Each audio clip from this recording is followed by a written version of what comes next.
Hi Daniel, Nick Hi. from Sky Sports. Obviously Noah Okafor has been confirmed. How do you feel he fits into your squad and lineup, and where do you see him playing? Yes, first of all, we will see. So not one training session yet. So this afternoon he will be the first time involved. But yes, we spoke about that we want to bring some quality signings for our offense in, and Noah fits to this perfect age. Has also played for two big clubs, obviously in Italy, before in his time for Red Bull Salzburg already on Champions League level. Player of high potential. He has more or less all the skills anyhow, and yes, we will also provide him with all the backing and also a good stage to find perhaps a bit more consistency in comparison to what he has done in the last couple of years. But if he uses his potential and is really focused and concentrated and with hard work, he has all the skills to make an important impact also on this level. And for that, we are all pretty delighted to have him with us from now on. That's great. And in terms of other striking options, obviously Dominic Calvert-Lewin came in last week. Can you update on his fitness and whether he might be involved this weekend?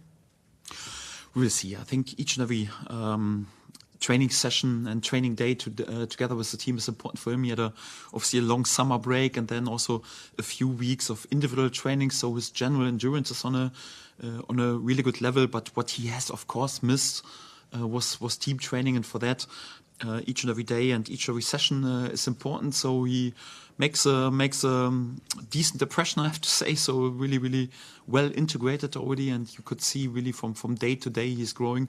And when we will use him for the first time, we'll decide it then spontaneously. But he's also from the fitness point of view in a good shape and a great character. And it's good that with him and with Noah we have also two more options in the offense. That's great. And in terms of other options, I mean, I know James Justin was mentioned. In terms of other positions, have you got people you're looking at that or other positions that you're keen to improve? Yes, we were quite open and honest about this. I don't speak about names and about any rumors, but we've spoken about that on the fullback position we could need an addition, and we have also spoken before these two signings anyhow that we would strengthen our offense. Yeah, let's see if we do perhaps even a bit more in the offense. One or perhaps two more signings would be beneficial. But right now, especially with this signings of Dominic and Noah, the big pressure is also a bit away, and we can concentrate right now also on working with the boys. But I wouldn't rule out perhaps one or two more signings in the offense. Yes. That's great. And just finally, in terms of, you were talking there about the pressure being off, I guess, because you've got some names through the door. I mean, how are you finding the stress of the transfer market in terms of trying to improve your squad? Is it an intense time for you? Give us a bit of an insight.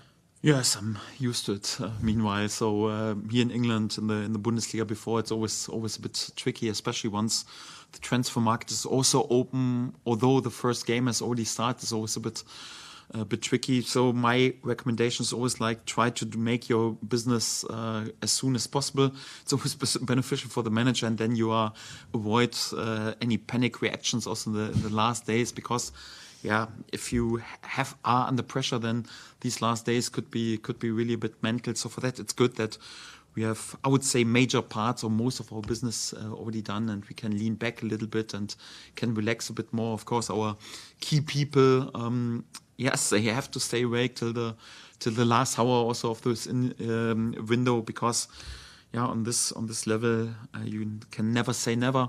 And of course, it will be also a bit stressful, because you always have to take decisions. But right now, I think we're in a good position, and our focus is on football right now. Fantastic. Thanks very much. Hi, Daniel. Adam. Noah Okafor, what does he bring you that you don't already have? Well, we have also a lot, but if you want to have quality, you can't have enough of it. Of course, he's a player who has his favorite position, especially on the left wing. At least that's where he played most. We had Mano Solomon with us in the last season, and we have lost this player in comparison to last season. So it fits perfectly also from the position right now that Noah plays. He can also play as a second striker, or perhaps even as a bit like a false nine a little bit. He has played this role a lot. He has shown in the past that he can deliver end products, goals, assists, also on the highest level. for AC Milan, especially in his first season. He has delivered a few. He has already scored also on Champions League level, so he has definitely the ability to do this. Really good pace, really good dribbler, really good in the offensive one-on-one. So strong player as well. So don't want to praise him too much because he has not played one game. So let him deliver before.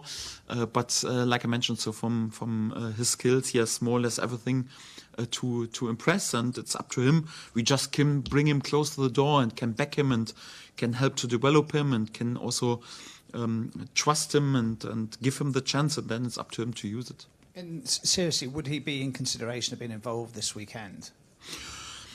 Yes, it's at least possible because yes, he was involved with AC Milan in the whole preseason. He has also featured also in the last weekend, at least for several minutes. So that means he doesn't need 3 or 4 weeks of build up to a game. Anyhow, let's see how the next 2 days will be, and then we take a late decision with him. But it's at least possible. Yes. And how's Ethan Ampadu after the sort of tackle or the challenge where his ankle he seemed to roll his ankle? Yes, bad news with him. Sadly, the next games we have to play without him. So MCL injury. He will definitely be out at least till the international break. I hope to have him back on the other side of the international break. So normally he's pretty quick after injury back on the training pitch, and he's also a tough boy. But obviously, it's of course a blow for us that we will miss him also in the upcoming games, at least in the 2 upcoming Premier League games plus the cup game. It's of course not ideal for us. He has proven his worth. Not just in the last game, but also in the last game where he was really, I think, exceptional. And of course, it's not ideal. He's our captain, also not just from his performance, but also in the dressing room and from the whole appearance and his body language. Always a very, very important player. One of our most important, if not the most important player for that. Of course, not ideal that he's out after this tackle, but it's football. Yeah, sometimes there is an injury, and we have to find some other solutions. Daniel, I just read that the signing of Okafor has taken the Premier League's spending to a new record. I think it's like 2.4 billion or something. One of the sides that does spend a lot of money is Arsenal, or of that money. So its suggestion there is that they're not weak anywhere. So how difficult is it for your job to suss out where they may be weak on Saturday? Well, what you mentioned is also not up to us that we are responsible for the highest for the highest spending. So we are ambitious. That's right, and I think we have done some good transfer business so far. But it's also not we are the biggest spender also in comparison to what perhaps some other clubs or some newly promoted clubs have done in the last years. It's not extraordinary what we have done. So we try to do it in a reasonable and sensible way. Yes, but of course, nowadays the clubs, in order to be competitive, have to spend. Yes, and of course, Arsenal is one of the best clubs, not just in this country, but also in Europe. They have the highest ambitions, the highest demands, want to be there and to play for each and every title that is possible. It's one of the strongest opponents that you can meet, especially after such a first game day in a really good game against a really good Man United team, then a hard-fought win, and then if you then, with this confidence, travel back and have the first home game against a newly promoted side, then you normally play with euphorism. We know it's a tough place to go, especially in their first home game, and when they can concentrate also on this game, and there's no perhaps Champions League game that is disturbing, perhaps, or distracting a little bit in midweek. Of course, you would wish to have this fixture on a different date, but yeah, sometimes you can't choose, and it's probably our biggest test so far. But we've also proven, on the first game day, but also during preseason when we faced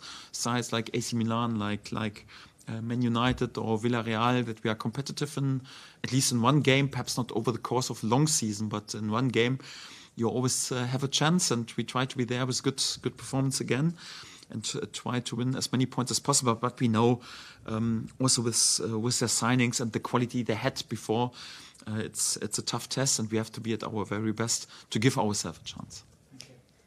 Hi Daniel, Hi. Just carrying on from that, you say that Arsenal's going to be your toughest test so far. Obviously, they're a very different side to Everton.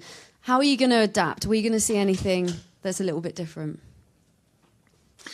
don't want to speak too much in advance about it because I'm pretty sure that our next opponent also will follow a bit what I say in public. But again, we won't sell our DNA in this Premier League season. It's not like we just will try to park the bus and just like I mentioned, put the ball in the stand. So I think if you just concentrate on trying to defend 90 or whatever, 95, 96 minutes, you have no chance to survive there. You have to make sure that you have as many periods as possible when you also control the ball, when you can recover also with possession and also let them shift and let them waste some energy against the ball. So we'll try to are there with as many periods as possible where we also control the game and control the ball. And I think it's also important to try to create chances, to scare them and to be dangerous ourselves and to play positive football and try to create chances and try to score goals.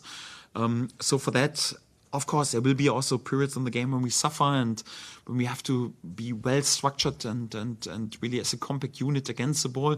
Of course, I don't expect us to have as much as possession, like, for example, in the first half against Everton.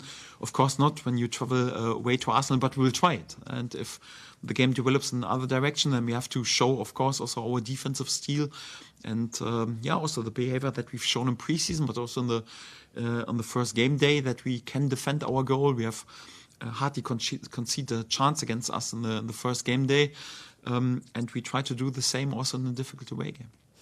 In that first half against Everton, you had quite a few chances. I think it was 12 shots, but only one of which was on target. So are you doing anything to try and be that little bit more clinical, especially against an Arsenal side who are so defensively solid? Yes, so it's also important not to overinterpret statistic. Yeah, even if you put the ball against whatever the crossbar or whatever, it doesn't, or in the outside of the post, doesn't count as a shot on target. So for that, it's not like each and every shot that is not on target. Yeah? Sometimes it's blocked in the last moment or whatever. It's not like a poor finish. But yes, it's right. So I think we could have been a bit more clinical in the final third. I also spoke after the game about this is why we are also interested to strengthen our offense also in terms of the individual quality a little bit. And yes, I was pleased that we had in the first half such a dominant performance with, I think, in the end, 12-0 shots at halftime. I think after the final whistle, 21 shots in total. I think it's pretty impressive for the first game of a newly promoted side. I'm not sure if we are there with the same amount of shots also in the away game at Arsenal, but why not? And we try to deliver the same. But of course, I expect also that perhaps we will have a few less chances. And for that, it's more important also like to be effective and clinical when it comes down and that we also finish always with a clear idea and with being convinced and a clear purpose. And it's definitely, especially my offensive player, have to concentrate on, yes. Hi, Daniel. When it comes to attacking options now, is there sort of like anything in particular position-wise you're looking at? I mean, in terms of wingers, there's obviously quite a lot of wingers now on paper. Would you think there's room for still one more winger? And following on from that, Jack Harrison obviously has been reintegrated now back into the group. What have you thought of him? Do you think he'll be an option now moving forward for the rest of the season? There's always more room for quality, so I'm never afraid of quality. We have different types right now. That's right. I think also wingers who can deliver lots of workload and are also good and also against the ball, pretty disciplined in this role. Sometimes also wingers with an X factor, some very quick runners who are good in 1-against-1. Perhaps a bit this number 10 type of winger who can perhaps also, like in the game when we chase a game, could interpret the number 10 role also slightly different to what we've done in preseason once we played with our Tanaka or Sean Longstaff. Perhaps this number 10 type of winger would be also a good solution for our squad. So there's always room for a quality player, and for that we also won't fall asleep in the upcoming days. Yes. Obviously with Ethan Ampadu, you've not only lost a very good player for the upcoming games, also captain as well. Has anything changed with that in terms of the leadership group? Obviously, there's a lot of new faces now this season, but are we still talking Pascal? And if so, how pleased were you with Pascal, against Everton? Because he was one of the best players, wasn't he? Yes, I think he was outstanding, top performance. Really like a colossus in the defense. So won many headers, but also Pascal very good on the ball, good in the build-up, important, also aggressive in defending forward, good leadership. He was in the last season outstanding player for us, and also has proven his worth. And of course, he's a big leader also in the dressing room. But it's nowadays not just up to one or two players. You need a core group who lead, and each and every player has to show responsibility. But of course, we have got a good group of leaders, and some of them are sometimes also not always playing or even always in the squad. I think also about our other defensive options, also like Jakob Joll or Sebastian Bonneau, who are top characters, although they were not involved. Also important in the dressing room, and also already right now a player like Dominic, who is experienced, has nearly 250 Premier League games. Also with his confidence and his maturity, I think also when he speaks to a younger player, it's also quite important. So we have a good group in this terms, perhaps not in the old-fashioned way when there was one big leader who leads the whole group. Nowadays it's a bit more core group, and I'm pretty blessed to have such a good group together with our boys. Yes. Hi Daniel. Obviously with Ethan out now, who do you see as your defensive midfield options? Could Anton Stack play there? Yes, Anton has played there. Ilya Gruev has also replaced Ethan. I think really good in the last, whatever it was, 20 or 25 minutes on the last game. They're pretty impressive preseason anyway. Sean Longstaff is definitely an option. He's a bit more a number 8 and not a traditional number 6. Ao Tanaka has played there a lot in the last season, of course, when it was also clear that we would have more the ball than perhaps to have there, like, to defend a lot. Of course, Ethan's a big miss. There's no doubt about this. We don't have to lie and to sugarcoat the situation, but we have players in our squad who interpret this role perhaps slightly different, and we'll find some good solutions. Thank you. You've got 4 left wing options now. I know Willie can play on the right as well. Obviously, Jack came onto the pitch on Monday. Where does Largi Ramazani fit into your plans this season? Yes, I think nowadays it's important for all the wingers to be flexible. Yeah, Willie has played more often for us on the right wing, but of course he can play on the left wing. Jack, for us, in his more or less first part during his Leeds career, has played very often on the left wing, or also right now as a substitution. But for example, on the last game day for Everton, he has played on the right wing, can do the same. With Daniel James, more or less the same. So I think nowadays you don't have a specialist as a winger who always played on the right side or on the left side.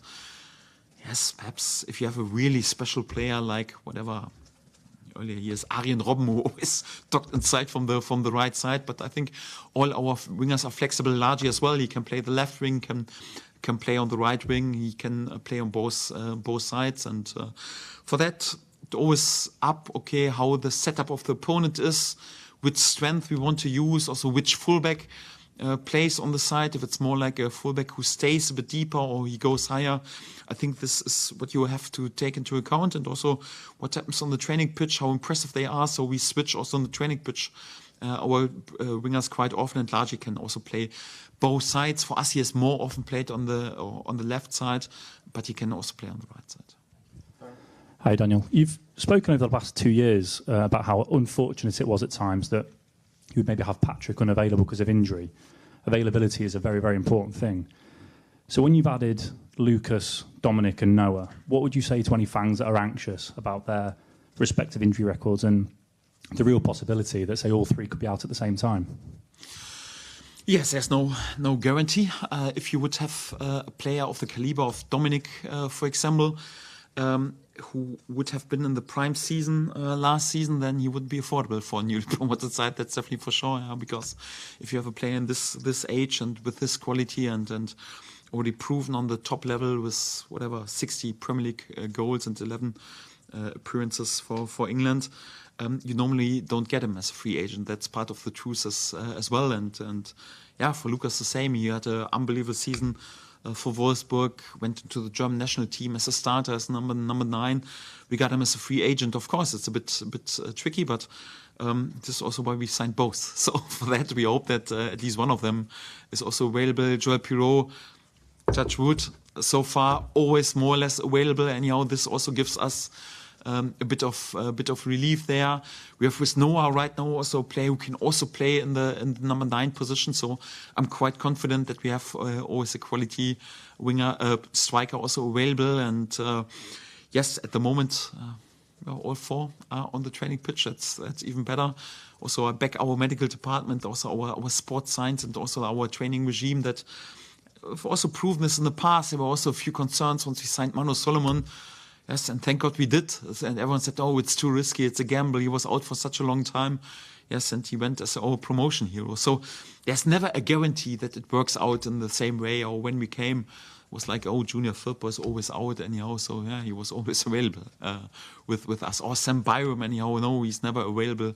He's more or less, since he joined us, always available. So I would beg us also to look after the players in a proper way. And what we do also, like in terms of invest around the training also to make them available. I think it's on a top level. Credit goes to our nutritionists, to our physios, to our sports science. I think they are doing an outstanding job. And for that, yeah, with all the strength that we have meanwhile as a group, I think we are also capable sometimes to go for a bit more risky signing in these terms. But if you're a newly promoted side and you can't spend just 60, 70, 80 million pounds yet on just one player anyhow, then you want a quality player with high potential. Yeah, sometimes you have to go down this route. Yeah, hopefully we can develop as a club that we can also do some 70, 80, 90 million pound signings in a few years, but we are not there yet, and for that we have to go a different way. And